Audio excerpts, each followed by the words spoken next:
What's up, everyone? Welcome to the video. Hope you guys enjoy. This is our Collecticon Houston recap. Picked up some really cool cards. Saw some really cool things as well that are super expensive. And this was our first big Collecticon or convention in general with a little bit of Pokemon knowledge, being in the hobby for about a year now. So here's a recap of our experience, and I'll be back at the end to share more thoughts. So we started off at the Heritage Auction booth. Got to see a lot of crazy slabs, including the PSA 10 first edition Charizard, a first edition base set booster box, and then all sorts of other goodies they had over there. We had my favorite Sword and Shield era alt art, the Giratina. I was hoping to pick up a raw copy to get a PSA 10, but I could not find one, sadly, which we'll cover more of that in the end of the video. But here's some recap from my first day. I didn't take too many clips. Got some tag teams, which they were pretty good deals for the majority of them there. So I picked up a bunch. Got to see some Grails, position only cards, Masaki Gengar, which was kind of the top thing on my list, but couldn't find a raw one, and wasn't gonna pay $2,000 for a graded one. Got to see an uncut sheet, super cool. A couple of those there. And then a Planet Arlia Vegeta, which blew my mind. I've heard rumors of it. Super expensive. I think this guy said his was around $5,000. And that one was signed by the voice actor of Vegeta. So makes it even cooler. And he showed us a video on his phone to where there were actually 3 of them at the convention. And they had all 3 of them together. So big money ballers. Here, check out this table we just saw. Crazy Sableye card. That's so sick. Maybe someday. We got Chumlee. Carlos, what's the best you'll do for me on this?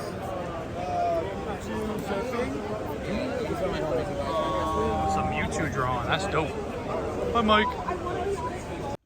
Also got my Super Saiyan 3 Goku Funko Pop signed by Sean Schemmel, the voice of Goku.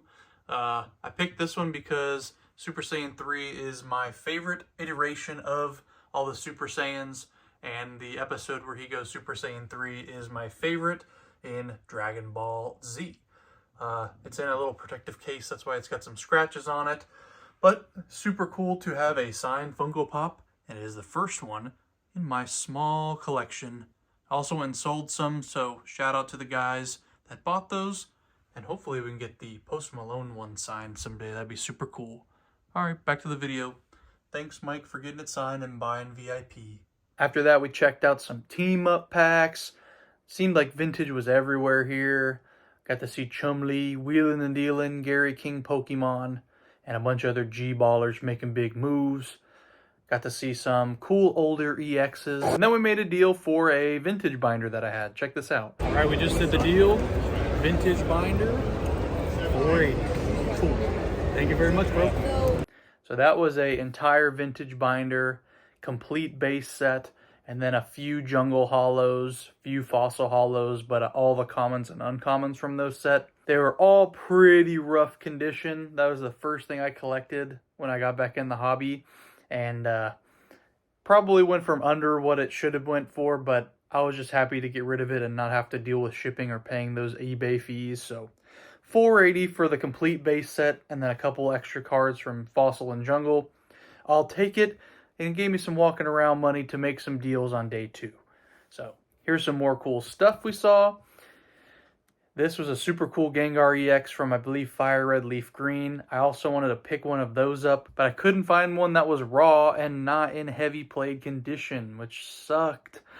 And then I made this deal, which I instantly regretted. Watch this. Alrighty. There was some right here. Found one. I think Kyle needed to stack somebody. Thank you, guys. Thank you. Woohoo! So I bought that card for $165. Thinking I got a crazy deal. It was $300 on the sleeve. Then he marked it down to $250. I checked TCG Player to see what the, I think it was heavy play condition went for, and it still went for around $185. So I threw out there $150. He came back with $160, and I thought I got a really good deal on the card. Little did I know, buyer's remorse set in really fast for buying my first expensive card that wasn't in near mint condition. And I felt like, okay, maybe I'll see if another booth wants to take it, and maybe I can make a quick flip and make 10, 20 bucks on it. Because it was listed for $250, so why not pay $200 for it? Going around and trying to get rid of that card was next to impossible. Nobody wanted it, and I feel like that is something that I've definitely learned from Collecticon is don't go in there and buy anything less than a near mint card, because if you do, you're not going to be able to get rid of it, because none of those vendors want to deal with that stuff because they just want the minty cards. So I ended up selling it to a really cool dude that was there from New York. I lost $10 on it, so I turned 160 into 150, and I learned my lesson. And it kind of set me back, and I don't think I really bought too much stuff for the rest of the con after that.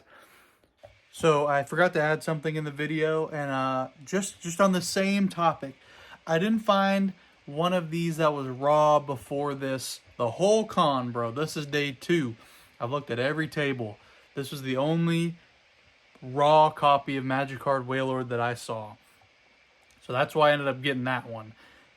Later, right after I sell that, I literally walk across the little aisle to another table.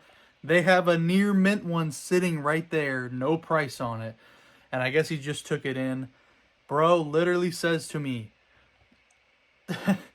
just for context, a near mint copy, you can go pick one up right now on TCG Player for $250. That is the going rate for this one. And everybody else told me when I was trying to go sell it, oh bro, these are crashing. These alternate arts Sun and Moon are crashing, so we're not gonna be able to offer you full value, bro. It's just it's just on its way down, so we don't feel comfortable buying that. This dude with the near mint copy picked it up, looked at it. It was super clean, nothing crazy, little nick here and there.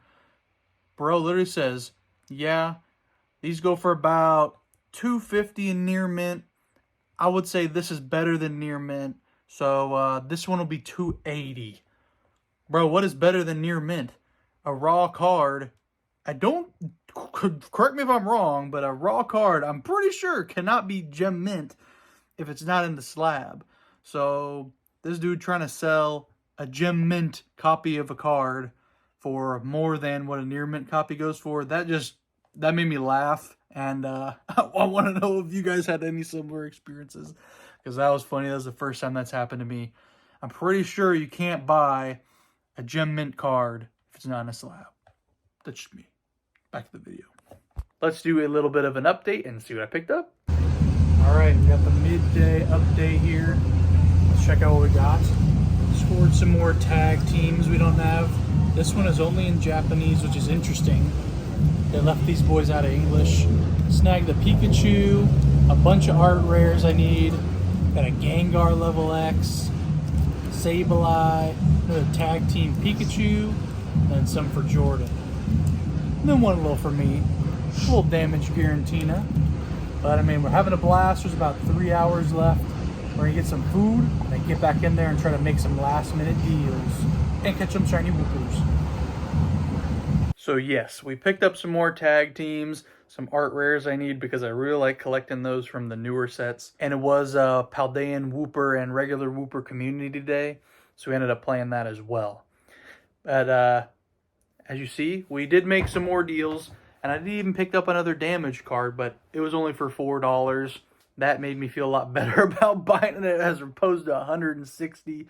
So I mean, I guess a lesson and something that maybe I should have already known this going into the con. You can leave your comments if you want in the comment section, but I feel like these kinds of conventions are very beneficial for the people that are vending there, because they're constantly buying at 80, 70. I even saw somebody buying at 65%, which is nuts, bro. I wish I could walk into a Target and get a 65% discount just because I want that. But I mean, crazy, crazy, crazy. I guess that's how these people make their money. They find the people that have to get rid of the stuff for 80, 70, 65% of what it's actually worth.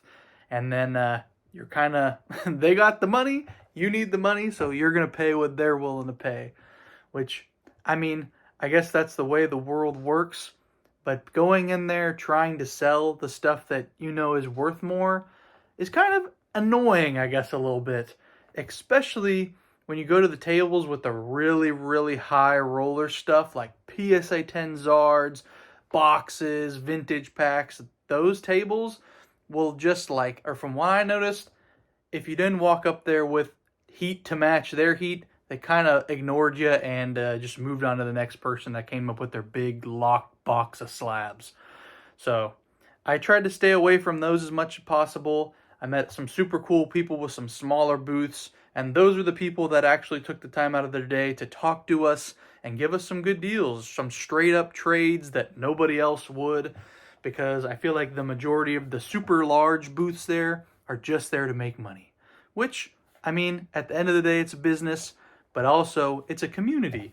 And I feel like the people that already have all the cool stuff should try to help other people out, you know. I don't know if that's just me coming from a place where we're just starting. These people have been doing it for years, but I'm really curious to see what you guys think about that kind of stuff. Do you like going to these cons? Do you think they're kind of a ripoff for the average person going to buy or sell? Or do you think it's all set up for the vendors? But that's going to be it for this video. I hope you guys enjoyed. Collecticon Houston, I would say, overall was a success. I cannot wait for next year or the next con to come through.